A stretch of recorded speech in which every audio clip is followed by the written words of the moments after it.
आज के वीडियो में हम कक्षा 10वीं विनय के पद तुलसीदास जी द्वारा रचित है। और ये विनय के पद जो है ये हमने जब देखा 5 साल के पेपर को हमने देखा तो ये बार बार ये रिपीट होता है। तो यहाँ पर हमारा यह प्रयास है कि एक एक शब्द का अर्थ बताकर आपको ये समझाया जाए ताकि आपको बहुत अच्छे से आप इस चीज को समझ सके। तो यहाँ पर आइए आपको हम समझाते हैं। आप अपनी बुक में देखिएगा, मैं पंक्तियां पढ़ रही हूँ। अब लो नसानी अब न नसे हूँ, राम कृपा भव निशा सिरानी, जाके पुनी न डसे हूँ, राम नाम चारु चिंतामणि, उर ते न खसे हो, श्याम रूप सुचि रुचिर कसौटी, चित्त कंचन नहीं कसे हो, पर बस जानी हस्यो इन इंद्रिन, निज बस है न हसे हो, मन मधुकर पन कर तुलसी, रघुपति पद कमल बसे हो। ये यहाँ से अब लो से लेकर बसे हो तक ये पंक्तियां हैं। पहले मैं इनके जो शब्दार्थ है उनका अर्थ मैं समझाती हूँ। यहाँ पर शब्दों का अर्थ तो आपको बहुत अच्छे से आप सुनेंगे तो अच्छे से याद भी हो जाएगा और अच्छे से लिख सकेंगे। जैसे यहाँ अब लो का अर्थ होता है अब तक, नसानी मतलब नष्ट किया, भव मतलब होता है संसार और निशा मतलब होती है रात्रि। तो यहाँ पर भव निशा मतलब संसार रूपी रात्रि, सिरानी मतलब बीत चुकी, डसे हो मतलब बिछौना बिछाऊंगा, चारू मतलब सुंदर, उर मतलब हृदय और कर मतलब हाथ। तो उर कर हृदय और हाथ से, खसे हो मतलब गिराऊंगा, सुचि मतलब पवित्र, रुचि मतलब सुंदर, कंचन मतलब सोना, मधुकर मतलब भौरा, पन मतलब प्रतिज्ञा, पद मतलब चरण, कर मतलब हाथ, कसे हो मतलब परखूंगा और बसे हो मतलब बसाऊंगा। तो जब हम पद्यांश लिखते हैं तो यहाँ पर आपको संदर्भ सहित लिखना होता है। तो संदर्भ में आपको लिखना होता है, कैसे लिखना है ये मैं आपको बताती हूँ। उस तरीके से आप लिखेंगे। संदर्भ में लिखेंगे कि प्रस्तुत पद हमारी पाठ्य पुस्तक वासंती भाग 2 में संकलित कविवर तुलसीदास जी विरचित विनय के पद से है।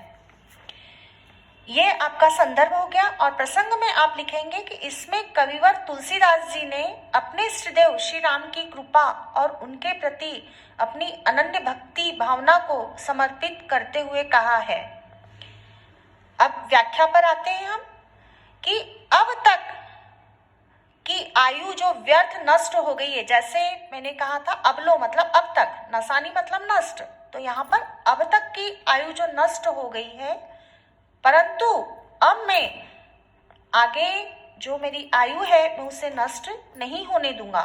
नष्ट से मतलब यहाँ तात्पर्य यह है कि अभी तक जो भी मैंने अपना समय है वो व्यर्थ गंवाया है, मैंने ईश्वर आराधना नहीं की है, प्रभु भक्ति नहीं की है।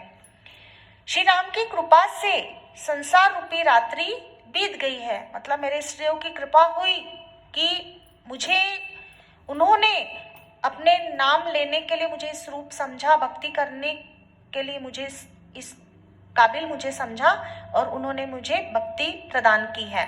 तो श्री राम की कृपा से संसार रूपी रात्रि बीत गई है, मैं संसार की माया रात्रि से अब जग गया हूँ और अब जागने पर मैं पुनः माया का बिछोना नहीं बिछाऊंगा।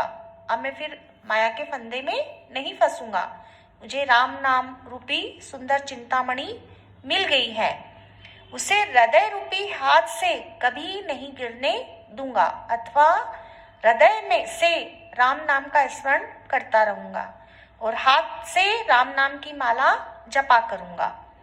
श्री रघुनाथ जी का जो पवित्र श्याम सुंदर रूप है उसकी कसौटी बनाकर अपने चित्त रूपी सोने को मैं कसूंगा, अर्थात यह देखूंगा कि श्री राम के ध्यान में मेरा मन सदा सर्वदा लगता है या नहीं।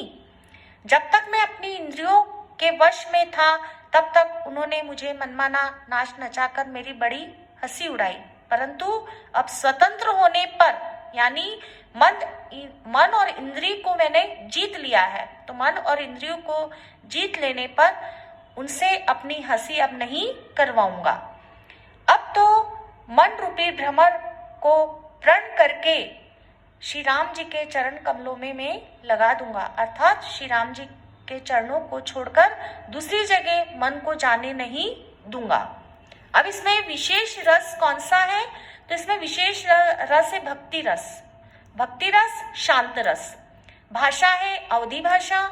और यहाँ पर इस पद में कवि का आत्मनिवेदन वर्णन किया, मतलब जो आत्मा के भाव थे उन्होंने उसका वर्णन किया है। अलंकार कौन कौन से हैं? उपमा, रूपक और अनुप्रास। कसौटी एक काले रंग के पत्थर को कहते हैं जिसे सोने को, जैसे पारस, तो वहां पर सोने को परखा जाता है। तो यहाँ पर मन को उन्होंने जो कहा है कि मैंने अपने मन को पूर्ण रूप से श्री रामचंद्र जी के चरणों में समर्पित कर दिया है। तो कसौटी एक पत्थर का नाम है। इसका रंग काला, शाही रंग शिला के समान होता है और इसी पर सोना जो है कसा जाता है। काले रंग का पत्थर होता है। जब सोने की गुणवत्ता को परखते हैं तो पहले सोने को उस पर घिसा जाता है। तो श्री रामचंद्र जी का जो शरीर श्याम वर्ण का है, इसलिए यह उपाय सब प्रकार से सुंदर और श्रेष्ठ है।